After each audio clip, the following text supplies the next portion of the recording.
The first sign that something was wrong should have been the fact that a stranger knew my coffee order before she knew my name. At the time, I thought it was a coincidence. Looking back now, it was the first clue in a trail I would spend months ignoring. My name is Lauren Mitchell. I was 58 years old, divorced for a decade, and the owner of a small independent bookstore tucked between a bakery and a tailor shop in Boston. Most days followed a predictable rhythm. I opened the store at 8, helped customers find books they had forgotten they loved, organized author events, and closed the doors just before sunset. It was a quiet life, and after years of disappointment, I had made peace with quiet. The idea of romance belonged to another version of me, someone younger, someone more willing to believe that unexpected things still happened. Then one Tuesday morning in late October, I stopped at the cafe across the street before opening the bookstore. It was cold enough to see your breath in the air. Fallen leaves covered the sidewalks. The city was waking up slowly beneath a gray sky. I stepped into the cafe and joined the short line. Before I could reach the counter, the woman standing ahead of me turned around. She looked to be in her early 30s. Blonde hair, blue eyes, a confident smile that somehow felt natural instead of rehearsed. For a brief moment our eyes met. Then she faced the cashier and said, "One large dark roast with 2 packets of raw sugar and a splash of oat milk." I froze. That was my order. Exactly. Not close. Exact. The woman accepted her coffee and stepped aside. As I approached the register, the cashier smiled. "The usual?" I nodded absently, my attention still fixed on the stranger near the window. She seemed completely relaxed, reading something on her phone while sipping her drink. I told myself it was meaningless. Plenty of people drank coffee that way. Yet something about the coincidence stayed with me. 10 minutes later, as I carried my coffee across the street toward the bookstore, I heard footsteps behind me. "Excuse me." I turned. It was her. The woman from the cafe. Up close, she looked even younger than I first thought. Friendly, polished, effortlessly composed. "You dropped this," she said. She held out a bookmark that had slipped from one of the books under my arm. "Thank you. You own the bookstore, right?" I nodded. "I pass it all the time." Her smile widened slightly. "I have been meaning to stop in." The conversation lasted less than 2 minutes. Ordinary. Forgettable. Least it should have been. Yet after she walked away, I found myself watching her disappear down the sidewalk. Later that afternoon, she came into the bookstore. Then she returned 3 days later. Then again the following week. Her name was Emma Brooks. She worked as an interior designer. She loved classic literature, old buildings, and jazz records. She was intelligent without being arrogant, charming without trying too hard, and somehow seemed interested in everything I had to say. The strange thing was not that I liked her. Anyone would have. The strange thing was how quickly it felt as though she already understood me. One rainy evening, less than a month after we met, Emma glanced toward a shelf near the register and smiled. "You keep your favorite novels on the 3rd shelf from the top, right side, near the window." Ich starrte her. She was right. Completely right. "Lucky guess," she offered. I laughed and let it go. What I did not realize then was that luck had nothing to do with it. And that would not be the last clue I ignored. Over the next several weeks, Emma became a regular part of my life so gradually that I barely noticed it happening. At first she visited the bookstore once or twice a week. Then it became 3 times. Then 4. Sometimes she bought a book. Sometimes she simply stopped by to say hello before heading to work. What surprised me was not how often she appeared. It was how natural her presence felt. Most people entered a room and brought energy with them. Emma brought calm. She had a way of making conversations feel effortless, as though there was never any need to impress anyone or fill silence with unnecessary words. One cold November afternoon, she arrived carrying 2 cups of coffee. "I was already at the cafe," she explained casually. "I figured you might need one." I accepted the drink with a smile. "You are becoming dangerous." Her eyebrow lifted. "How so?" "You keep showing up with exactly what I need." A warm laugh escaped her. "Maybe I am just observant." At the time I found the answer charming. Looking back, I should have paid more attention to that word. Observant. It described Emma perfectly. She noticed everything. Not just the obvious things. The small things. The details most people overlooked. One evening I mentioned an author I had loved 20 years earlier but had not thought about in ages. 2 weeks later she walked into the bookstore carrying a rare first edition written by that author. Another time I casually complained about an old reading chair in my apartment that made my back ache. A few days later she sent me links to 3 replacement chairs that matched my apartment almost perfectly. How did you find these? I asked during a phone call. Research, she replied. The answer seemed reasonable. Everything about Emma seemed reasonable. That was part of the problem. She always had an explanation. Always had the right response. Always seemed to know exactly what to say. Yet whenever I started questioning it, she would smile, and my concerns would disappear. By December, our relationship had evolved beyond friendship. We spent weekends together exploring bookstores across the city, attending local art exhibits, and walking through Boston neighborhoods decorated for the holidays. Snow covered the sidewalks. Storefront windows glowed with warm lights. For the first time in years, I found myself looking forward to things again. One Saturday evening we were sitting in a small restaurant near the harbor when Emma suddenly laughed. What? I asked. She shook her head. Nothing. You keep saying that. Because some thoughts sound strange when spoken out loud. Try me. Her expression softened. I was just thinking that you always choose the seat facing the entrance. I blinked. Ido. Every time. I looked around the restaurant. She was right. Somehow I had never noticed. You pay attention to everything, do you not? I said. For a fraction of a second, something unreadable crossed her face. Then, it vanished. Only the things that matter to me. The words should have sounded romantic. Instead, a small uneasiness settled somewhere deep inside me. Not enough to alarm me. Not enough to change anything. Just enough to linger. Later that night, after Emma dropped me off at my apartment, I found myself standing by the window watching her car disappear down the street. The strange thing was that I trusted her completely.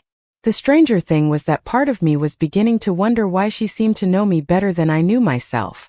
By the time January arrived, Emma had become woven into my life so completely that I could no longer remember what my days looked like before her. The bookstore felt different when she was there. Brighter somehow. Customers seemed to like her immediately. She remembered names, favorite authors, and even small details from conversations that most people would forget within minutes. One afternoon an elderly customer walked through the door, and before I could introduce them, Emma greeted her by name and asked whether she had finished the mystery novel she purchased 3 weeks earlier. The woman looked delighted. I looked confused. Later, after the customer left, I laughed and asked, "Do you secretly keep notes on everyone?" Emma smiled over the top of a book she was shelving. Maybe I just pay attention. Again that answer. Again I accepted it. Looking back, I accepted far too many things because I wanted to believe in her. The truth was simple. I was happy. Happier than I had been in years. After my divorce, I had convinced myself that contentment was enough. A quiet apartment. A successful bookstore. A predictable routine. Those things had become my definition of peace. Then Emma arrived and reminded me that peace and happiness were not always the same thing. She challenged me to leave the bookstore more often. She convinced me to attend events I would normally avoid. She introduced me to restaurants I had walked past for years without entering. One snowy Saturday morning, she dragged me to an outdoor winter market along the waterfront. I spent the first 10 minutes complaining about the cold. She spent the first 10 minutes laughing at me. By the end of the afternoon, I was smiling so much that my cheeks hurt. On the drive home, she glanced at me and said, "You know, you always complain before trying something new." I turned toward her. That is not true. It absolutely is. Give me one example. The winter market. That does not count. The art exhibit in November. I frowned. Anything else? Her grin widened. The cafe where we met. Esther daher. I never told you I almost left before ordering coffee that morning. The smile disappeared from her face. Not entirely. Just enough. The moment lasted less than a second. Then she looked back at the road. "Lucky guess," she said. My stomach tightened unexpectedly. The same phrase. The same explanation. Lucky guess.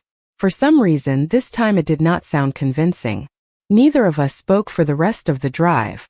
The silence was not uncomfortable, but it lingered longer than usual.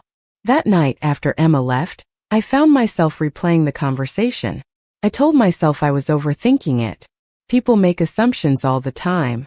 Emma was observant. Emma noticed patterns. Emma understood people. Those explanations made sense. Yet another thought refused to disappear. Every time I discovered something new about Emma, it made her seem even more perfect. And perfection, I was beginning to realize, can be just as suspicious as any flaw.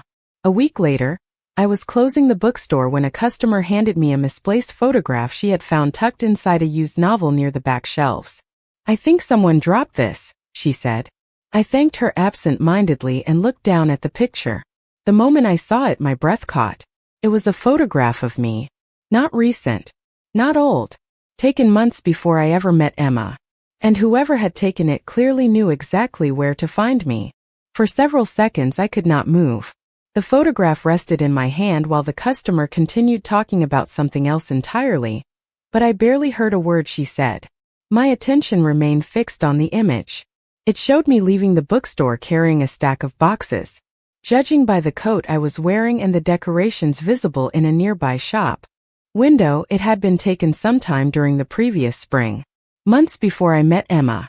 The angle suggested the photographer had been standing across the street, watching. Waiting. I forced a smile, thanked the customer, and slipped the photograph into my pocket. The rest of the evening passed in a blur. I closed the bookstore, completed inventory, and answered emails, yet my thoughts never strayed far from the image.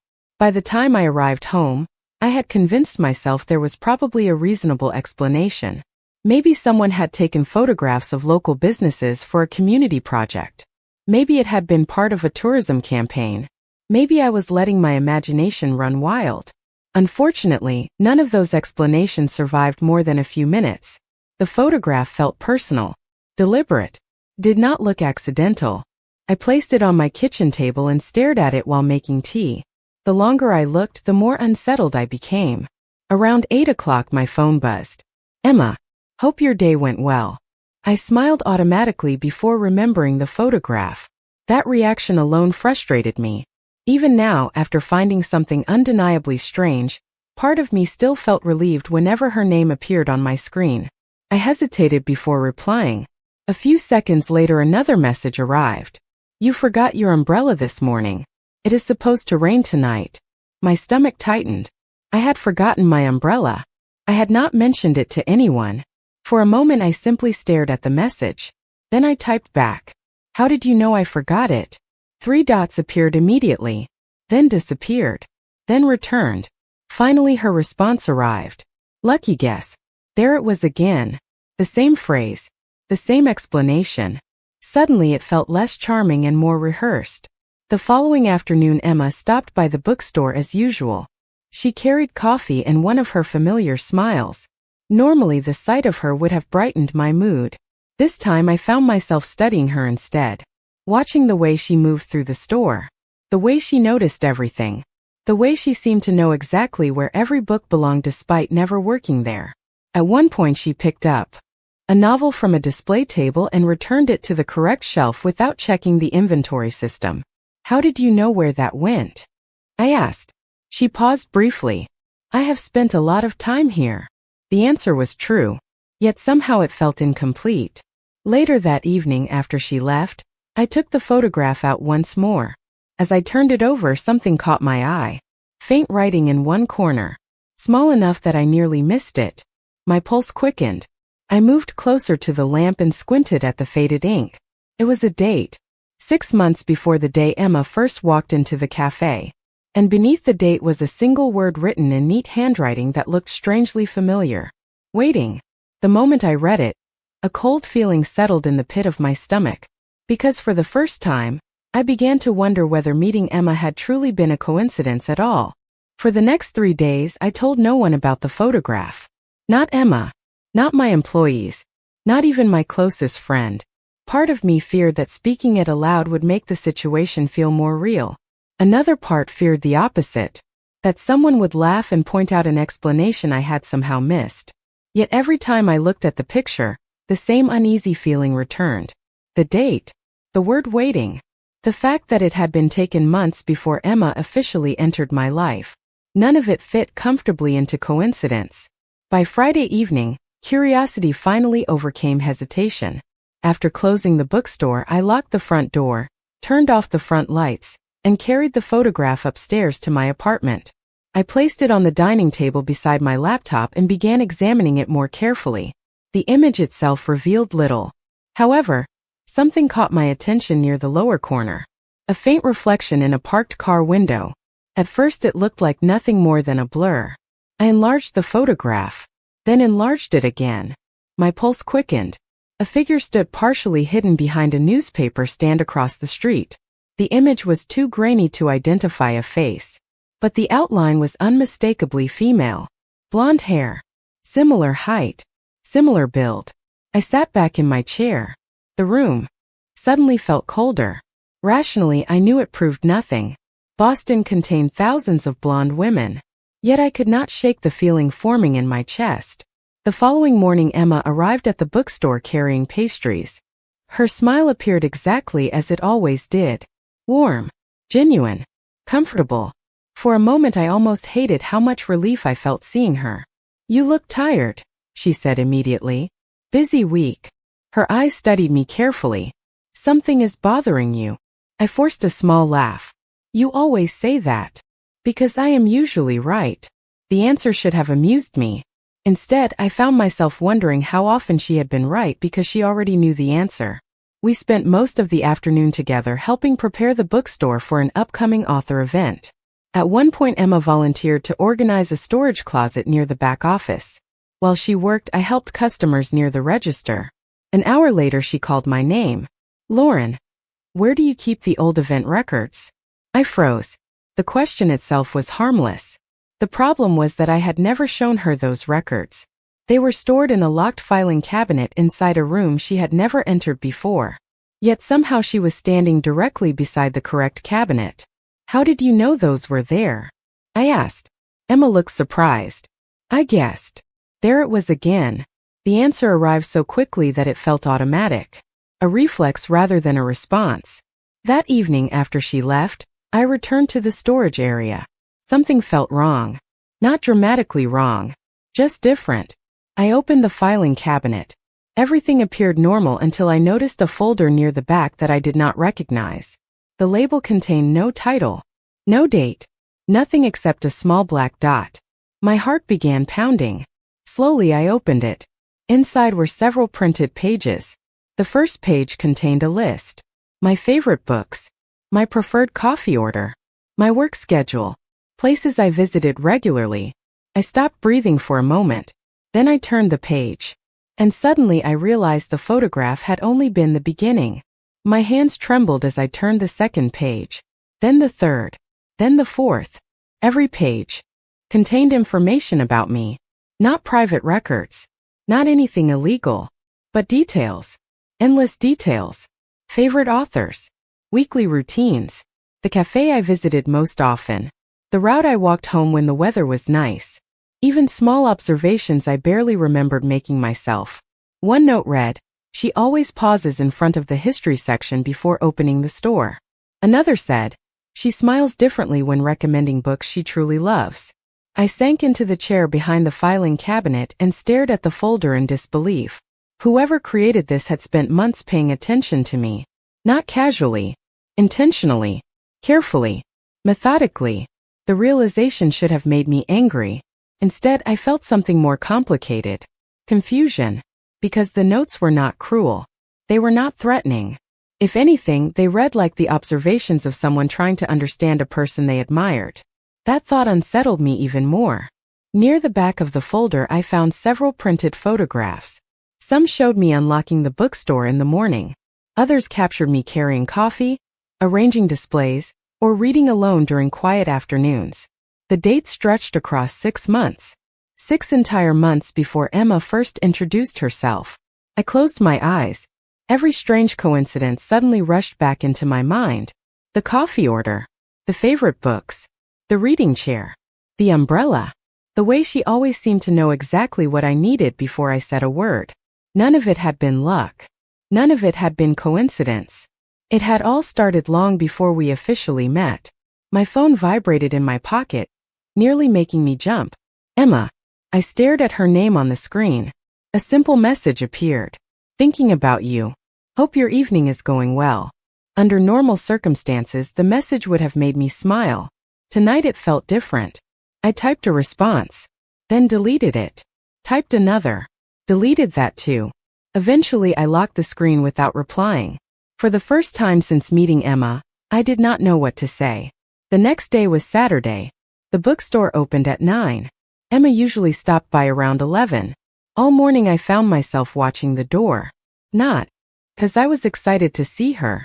Because I was trying to decide what I would do when she arrived. Confront her immediately? Ask questions? Pretend everything was normal? By 10:45 I still had no answer. At exactly 11:12, the bell above the door chimed. Emma walked inside carrying 2 coffees. Her familiar smile appeared the moment she saw me. Then it faded slightly. She noticed something. Of course she did. Emma always noticed. Lauren, she asked gently, are you okay? I looked at her standing there beneath the warm bookstore lights. Blonde hair. Calm expression. The woman who had become the most important part of my life. The woman who apparently knew more about me than anyone else. Suddenly I realized there was one question I could no longer avoid. Not tomorrow. Not next week. Today. Right now. Because whether the answer broke my heart or explained everything, I needed the truth. And as Emma slowly set the coffees on the counter, I knew that the conversation about to happen would change both of our lives forever. For several seconds neither of us moved. The bookstore suddenly felt much smaller than usual. Customers browsed quietly near the front shelves, unaware that my entire understanding of the past 6 months was hanging by a thread. Emma stood across from me, studying my face with growing concern. Lauren, she said softly, what happened? I took a slow breath. Then another. We need to talk. The expression in her eyes changed immediately. Not confusion. Recognition. Almost as if she had been expecting this moment for a very long time. I locked the front door early and flipped the sign to closed. A few remaining customers left without complaint. Soon the bookstore was silent except for the hum of the heating system. Emma and I sat across from each other at a small reading table near the back of the store. Between us rested the folder, the photographs, the notes, the evidence. The moment Emma saw them, all color drained from her face. Neither of us spoke. Finally, she looked down and whispered, you found it. Not what is that. Not where did you get it. You found it. The words hit me harder than anything else. So it is yours? Asked. Emma closed her eyes briefly. Then she nodded. I expected anger to explode out of me. Instead I felt exhausted, hurt, confused. 6 months. I asked quietly. 6 months before you introduced yourself? Another nod. Silence stretched between us. Why? The question came out smaller than I intended. Emma stared at the photographs for a long time before answering. Because I could not stop thinking about you. I laughed once. A short, disbelieving sound. You did not even know me. Her eyes lifted to meet mine. They were already filled with emotion. That is not true. I frowned. What are you talking about? Emma leaned back in her chair and folded her hands together. You do not remember me. The statement felt strangely familiar. Should I? A sad smile appeared. 3 years ago, during a literacy fundraiser in Cambridge. Something stirred faintly in my memory. Emma continued. I was 28. My father had passed away a few months earlier. My relationship had ended. I was barely functioning. Her voice remained steady, but I could hear the emotion beneath it. I attended the fundraiser because a friend convinced me to leave my apartment. I listened without interrupting. You were one of the speakers. Suddenly a distant image surfaced. A community event. A crowded room. A discussion about independent bookstores and reading programs. Emma nodded when she saw recognition appear on my face. After the event, everyone was leaving. I was standing alone near the exit. Her eyes softened. You stopped and talked to me. I searched my memory. Fragments returned. A young woman. Quiet. Sad. It was only 10 minutes, Emma said. Maybe less. She smiled faintly. But it mattered. I sat completely still. Emma looked down at her hands. You told me that difficult chapters are not the end of the story. You said people survive things they never imagined surviving. Her voice trembled slightly. I needed to hear that more than you could possibly know. The bookstore fell silent again. And for the first time since discovering the folder, I realized that whatever explanation was coming next, this story had started long before either of us ever shared a cup of coffee. For a long time I could not find the words to respond. The bookstore remained quiet around us, the late afternoon sunlight stretching across the wooden floor between our chairs. Emma sat motionless, giving me space to process what she had revealed. The folder remained on the table, but somehow it felt different now. A few minutes earlier it had looked like evidence. Now it looked like part of a story I did not fully understand. So after that fundraiser, I said carefully, you spent 3 years thinking about a 10-minute conversation? Emma laughed softly, though there was sadness in it. It sounds ridiculous when you say it that way. Because it is ridiculous. She nodded. I know. For the first time since the confrontation began, a faint smile appeared between us. It disappeared quickly, but it was enough to ease some of the tension. Emma took a slow breath. After that night, I wanted to thank you properly. Her eyes dropped to the table. I looked for you online. I found the bookstore. Then I visited once. I listened quietly. You were helping a customer find a book. You looked happy. Her expression softened at the memory. So I came back a few weeks later. She paused. Then a few weeks after that. I already knew where the story was going. Yet hearing her say it aloud felt completely different from discovering the folder. And eventually you started taking notes. Emma winced slightly. Not at first. But eventually. She nodded. Eventually. Silence settled between us again. I expected anger to return. Instead, what I felt was disappointment mixed with understanding. A combination I had never experienced before. Why not just introduce yourself? I asked.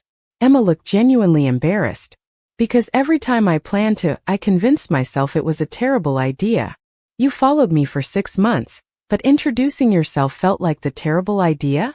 A laugh escaped me before I could stop it. To my surprise, Emma laughed too. When you put it that way, I sound completely irrational. That is because you were. The laughter faded, but something important had changed. For the first time since finding the folder, we were talking. Honestly, instead of defending ourselves. Emma folded her hands together. The truth is, Lauren, I never expected anything from you. Her voice became quieter. I was not trying to manipulate you. I was not trying to control your life. She looked directly into my eyes. I just admired you. The sincerity in her expression was impossible to ignore. Then why keep records? I asked.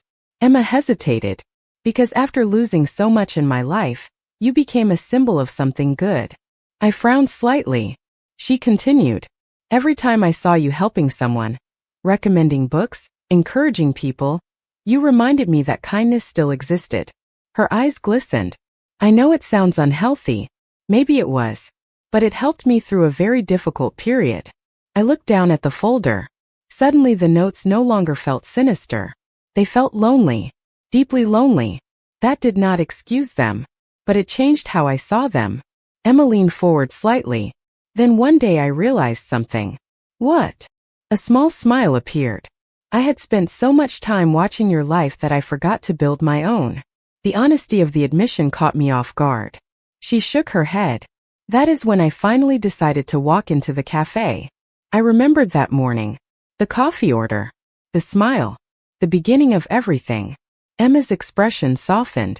The strange thing is that once I actually got to know you, you were even better than the person I imagined.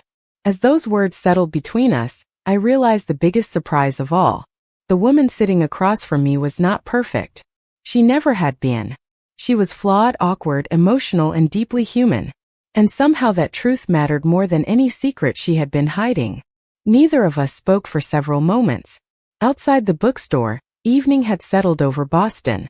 Streetlights reflected against the windows, and the last few pedestrians hurried along the sidewalk carrying coats and umbrellas against the cold.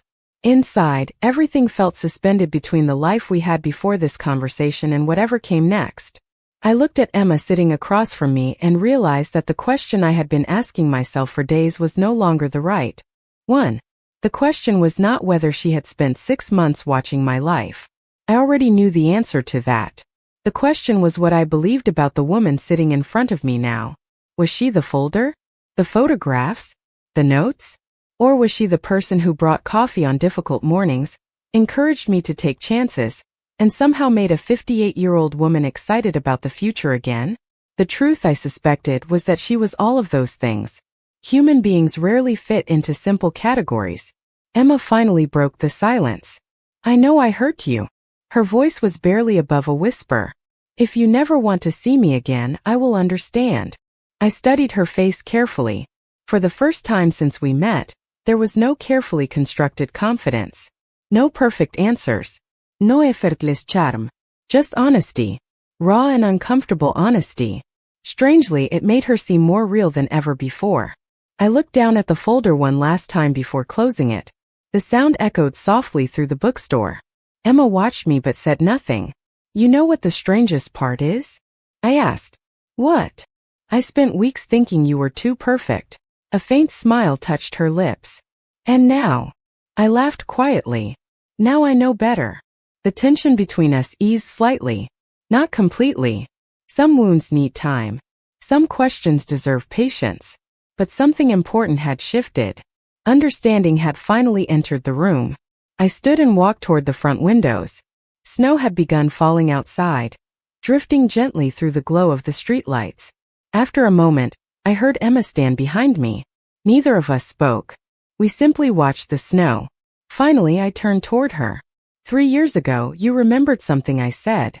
She nodded. Every word. Then let me remind you of something else. Her expression softened. What is that? I smiled. People survive things they never imagined surviving. For a second, her eyes widened with recognition. Then emotion filled them. I continued before either of us could retreat behind fear. What you did was wrong, Emma. We both know that. She nodded immediately. I know. But I also know that people can grow. The bookstore fell. Silent once more. Then Emma laughed softly through tears she was no longer trying to hide. You are giving my own advice back to me. Apparently I am. Another laugh escaped her. The sound felt familiar. Comfortable. Like something I never wanted to lose. Outside, the snow continued falling. Inside, the future remained uncertain. We still had conversations ahead of us. Boundaries to rebuild. Trust to strengthen. Yet for the first time since discovering the truth, I felt hopeful. Not because everything was suddenly fixed, but because honesty had finally replaced secrets. Emma reached for my hand cautiously, giving me every chance to pull away. I did not. Standing there beside the bookstore window, watching winter settle over the city, I realized that love is not finding someone perfect. It is finding someone flawed, learning the truth about them, and deciding whether the truth is worth staying for.